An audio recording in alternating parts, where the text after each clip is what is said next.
Artemis, say hello to everybody. Say hello to everybody. Are you, Athena? Oh, giving everybody a kiss. You giving everybody a kiss. Hey everybody, Paranormal Video Gamer here. Sitting here at home, chilling, relaxing, because I gotta go to work tomorrow. This weekend, I'm gonna do a live stream, probably Friday night. Just giving you guys a heads up, a little bit of a heads up on when it's going to happen. If not Friday night, definitely Saturday night. So, with that being said, I'd like to do my review of PlayStation 5. And I'm going to show my system and some of the cool little features that I've seen and I've discovered. And hopefully this will help everybody here obtain a PlayStation 5, because had I known what I know now, I probably would have had a PlayStation 5 a good year, maybe even a year and a half ago. The information that I'm going to provide is not talked about a lot. I haven't seen anybody talking about it, and that surprises me.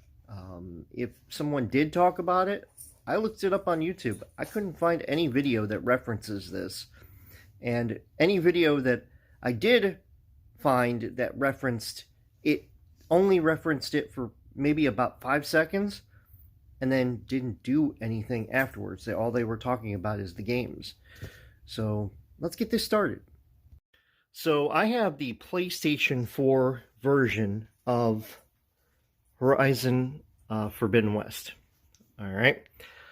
I was not expecting what they actually did with a lot of the games, is that if you own a PlayStation 4 version of the game, you actually can upgrade for free and get the PlayStation 5 version of the game 100% free. There is no charge whatsoever. Now, there are some games that do not have this feature. Grand Theft Auto 5, unfortunately, does not have this feature. Every single time I go to see if it's got an update thing, it says you have to pay $10 for an upgrade. And there are a couple other ones that did not have a PlayStation 5 feature, and they're only available on PS4, but maybe that will change eventually. But you could still play them on PS5.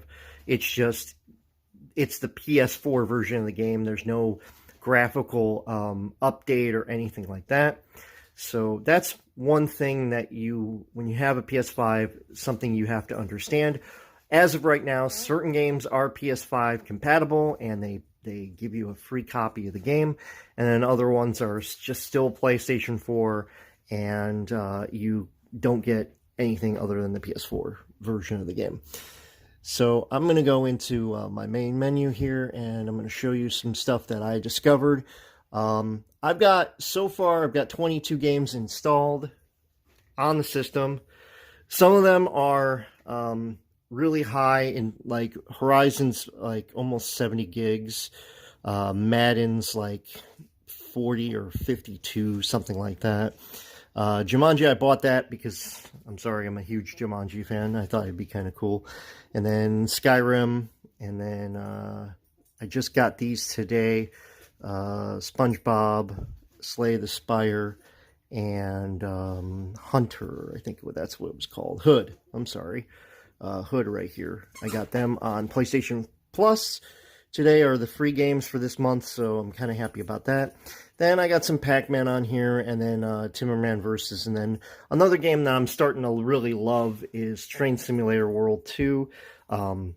I love trains. I've always been fascinated with trains, and to be able to actually play trains, or actually being able to control a train, is actually kind of cool.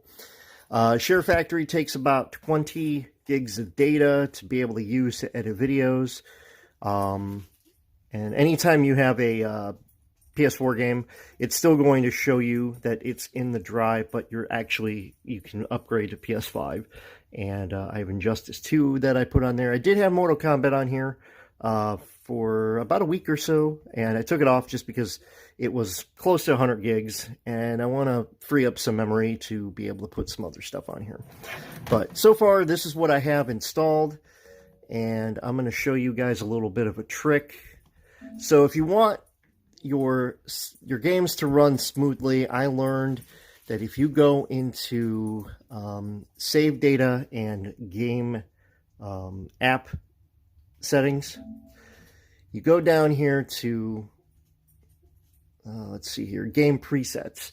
You can put it in performance mode, or you can put it in resolution mode. Now, performance mode means that you're going to get a solid 60 frames per second at the cost of graphical enhancements. So the game is not going to look 100% crisp and clean, but it is going to function at 100% much better than it normally would.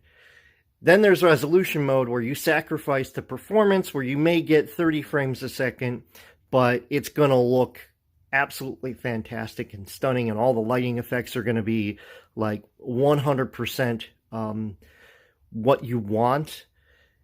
It's just unfortunate that the frame rate will drop down, and it may cause you to, like, you know, really consider putting it in performance mode. I personally don't mind so much the graphics.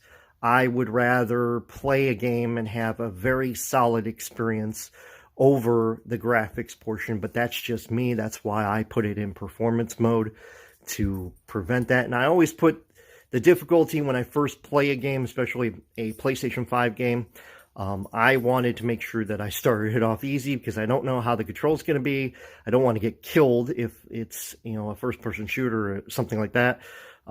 So I always start off a game easy, learn how to play it, and then I reset, and then I do normal or even hard mode after I get used to the control. But again, that's just me. Everybody's different, and there's no judgment from me on what you guys do. So that's one of the cool little tricks that I found. There's also a spoiler warning thing here. If you wanted to, the developers of the game can actually see your actual data, from what I understood from this. They can actually use your information. Now, there's no like tag or anything. It's just basic data off your system, so they can improve on the game and come out with patches and make you, you know, really, appreciate what they're doing, and they're working hard to try to get that frame rate or that experience that you have while playing the game up. And that, to me, that's really cool. That's one of the things that I really find really cool about this. So the system itself, if you go into here, it'll tell you all the information about your time, date, power saving, and all this stuff. And then the system software. You could transfer data from your PS4, which is kind of cool, kind of nice that they decided to do that. Again, this is just some of the stuff that I have on the system. And you got the store, you got the PlayStation Plus here, because I'm a PlayStation Plus member, and it's actually pretty badass. So here is my final thoughts and review on PlayStation 5 and whether or not you should buy one. I think you really do need to consider getting one. I'm having a blast with it. It's not perfect. It's not perfect by any means. But I think with Sony compared to Xbox, from what I've seen and what I've played, PlayStation has the advantage in terms of not just games, but overall system functionality, overall graphics, overall gameplay. And the one thing that I really appreciate about the system is not just the loading time, but how easy it is to navigate through the menu like PlayStation 4. It's a very fluid menu. There's not a whole lot to it. It's just simple. This is what you want. This is what you're going to do. This is the game that's up here, yada, yada, yada. The only negative thing, honestly, is having an SSD that is not 1 terabyte, that is not 2 terabyte. I wish Sony would have made the system an extra $100 more expensive, so they can add a 2 terabyte SSD to the system, or maybe a 1 terabyte SSD where, or even if it's 101 terabyte and a half of memory for the system. I think that's what they should have done in the very beginning. I think they should have offered close to 1 terabyte instead of like closer to 500, gigabytes of SSD. But I understand why they did it, because the SSDs are more expensive. But again, it's just something that I wish they would have done from the very beginning. God, that light is... Sorry about the light in the background. It's just, it doesn't like me. But I seriously love the system. I think that the direction that they went in terms of the aesthetics and how it looks and how it performs is great. The 60 frames per second frame rate is amazing. Being able to play at 4K and 8K. I know a lot of people are like, you can't play 8K. There are certain games that actually give you the option to play 8K. They're very limited right now. So it's just a matter of time. I think God of War is going to be one of those that plays at 8K. I heard rumors that that's what they were planning and that's what they were really trying to do.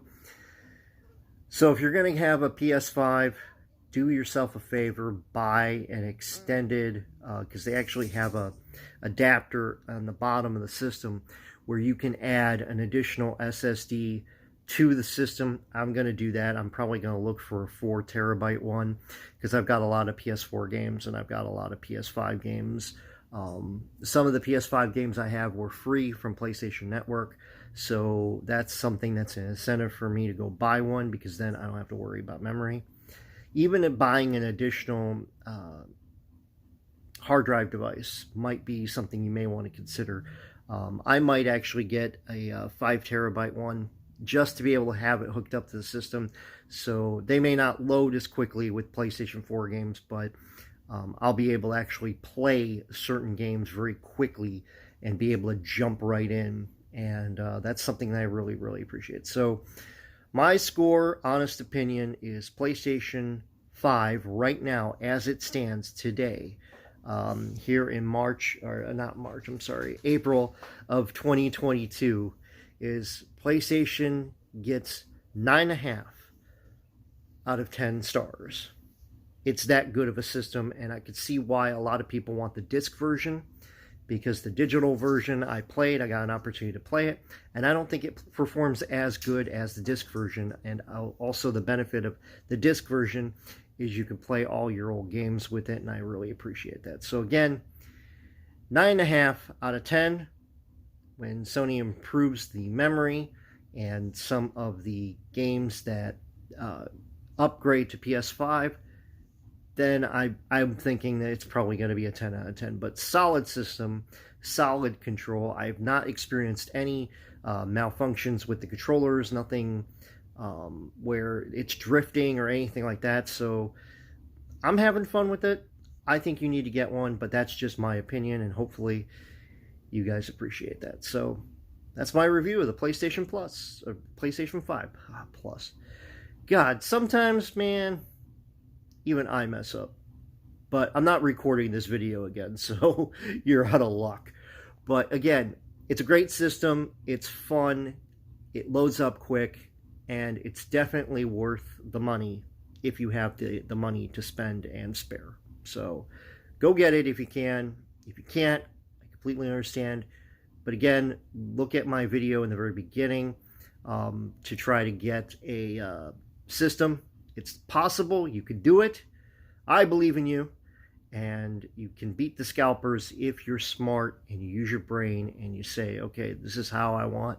And you don't have to spend an arm and a leg to get one. So don't buy it on eBay or any other site. Get it from PlayStation Direct, and you'll be good to go. So thanks for watching, everybody, and have a fantastic day.